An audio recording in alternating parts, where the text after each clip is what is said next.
So I've been talking about the glasses I ordered from Zenni Optical, my sponsor. Now, I've never ordered glasses online before. I didn't trust it, to be honest. But mine had a scratch, and Zenni was my sponsor, so I kind of sort of had to do it, right? I mean, I can't tell you about it if I haven't done it. So my previous thinking was, prices are too cheap. These can't be good. I'm not going to like them. I'm picky. I take that back. Mine costs about $70, and I can't tell the difference from the $500 pair I purchased 2 months ago. By the way, my wife likes them too. She said they look good on your face, and I want some too. And at about $70 or less, I can buy them. I am surprised, and I'm a customer. Zenni Optical has prescription glasses, sunglasses, blue light lenses, all starting at under $30. Go to Zenni.com, pick a frame, upload your prescription. They'll ship it to your door. No appointment, no store, no upsell at the counter. And Zenni has that virtual try-on, so you can see exactly how the frames look on your face, and that is very cool and confidence building. If your glasses are overdue for a refresh, now it's time. Go to Zenni.com/podcast and use the code podcast15 for 15% off your first order. The styles sell out pretty quick, so don't sit on this. Go to Zenni.com/podcast, promo code podcast15. Okay, funny story. My wife was listening to my podcast the other day. Yes, she does that. And she said, what's this thing called Whatnot you keep talking about on your podcast? Are you shopping without me? Yes, I am. I'm cheating on you. It's called Whatnot. It's live shopping with chat, and it's a lot of fun. Look, I coach a lot of people online. I coach people to make money online. Most don't know how to do it. And I have been telling a few lately to go to Whatnot, see what they're doing, and give it a try. If you're a Whatnot seller, you really shine, and your people find you. And that's a big deal because if you're selling online, they need to find you for you to make money, right?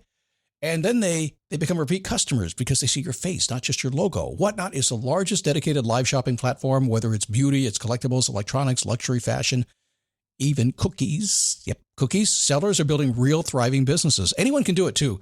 Some people on Whatnot are selling, get this, 10 times as much as they do on other major marketplaces. And you don't know this, but Whatnot buyers spend more than an hour on the app every day. They're not browsing. That's why they call them buyers. They're buying your stuff. So here's how it works. You go live, you showcase your products, and you earn real income. Search Whatnot, WHATNOT, in the App Store, download, and you can start selling right away. Never give up. Fighting to the end, gotta get back up. No time for loss. Fighting to the end, no matter what the cost. Keep moving, gotta get back up. What? Keep moving, gotta get back up. Keep moving, gotta get back up. What? Keep moving, gotta get back up.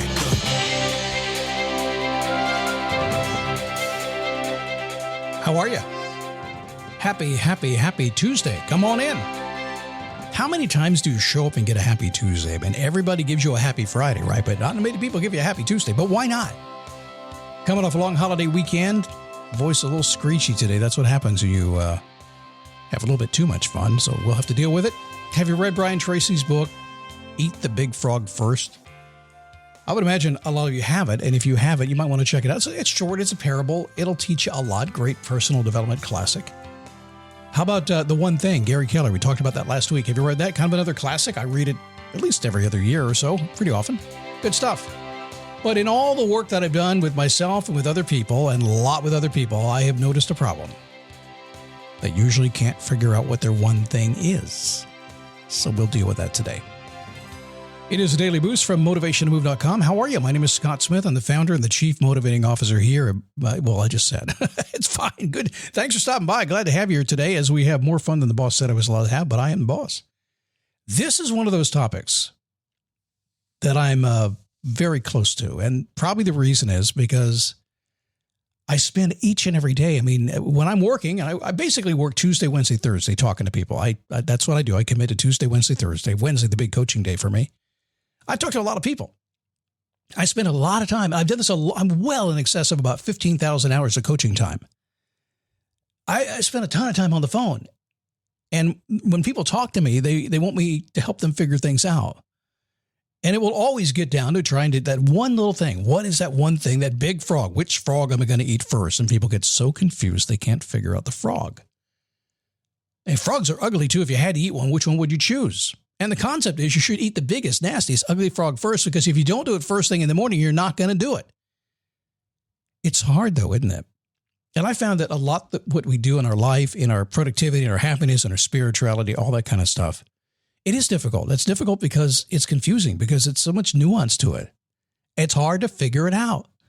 Which one thing, Scott? I mean, one thing at work, one thing at home, one thing at school. Which one thing is the most important? The truth is they're all important depending on where you are. So if you go to work, yeah, it's the one thing. But is it taking care of your employees, your customers, or getting more leads and making sales? Which is the most important thing? Every one of them. But not at the same time, is it? But I found over time that the one thing is often hidden. Now, let me stop before I go on, because this scares me a little bit to even talk about this. Because I'm going to give you the chance to practice what we call fixing to get ready. And if you've been with me a long time, you're going to say that anyway when I say this to you. I'm going to give you an idea that's going to say, wait a second, Scott, you're asking me to fix to get ready. Not really. Hear me out here. I don't want you doing something that you think is the thing that is in the way, you think is the big frog, because I can find all kinds of stuff like that. Yeah, before I start my day today, I work better when I dust my desk. So I'm going to dust my desk and make sure that's okay. And I better clean my email box so that I know I'm not going to check it. I'm just going to clean the junk out of it, and then I can start my work. We can justify all kinds of things. Well, you and I both know that when you dial it down to that thing that's actually going to move the needle a little bit, going to make something happen, stuff happens. So I had an experience last week. I noticed friction in my life, friction in getting things done. And I couldn't figure out why the friction. I'm a pretty productive guy. I'm a very disciplined guy. I come in, I do my thing. And I got a pretty nice office, a nice studio here, and I built it to be very comfortable for myself. And I couldn't figure out why I was having trouble coming in here and getting stuff done. Where was my focus? Why was I meandering a little bit around? What was going on? So my studio is very comfortable, but I'd always had kind of a big studio, and I'd had a big chair, the big executive chair you get whenever you buy a chair for your office. I mean, you reach a certain age, it's like you buy a recliner. Well, I don't have recliners. Nonetheless, people do. You go down to the office store and you pick out that big, expensive, fancy chair you're going to sit in. And the thing is, most people will tell you, it's so I can kick my head back and take a nap in the middle of the day. And I've had big, fancy chairs, and I had one. It had worn out a little bit. I had to get a new chair. And also, I'd built my studio here for video, and it got very complicated. It had grown over time, and there was so much complication here. It was just insane what was going on. The work was difficult. And so last week I said, okay, there's too much friction here. I need to get stuff out of the way and get back to what really works. And I didn't even know what it meant. So I started unplugging stuff. It was the 4th of July. It was 4th of July morning. I had nothing else to do, so I was just kind of cleaning my office. I started unplugging stuff. And before I had a pile of about $5,000 worth of video gear sitting on the floor.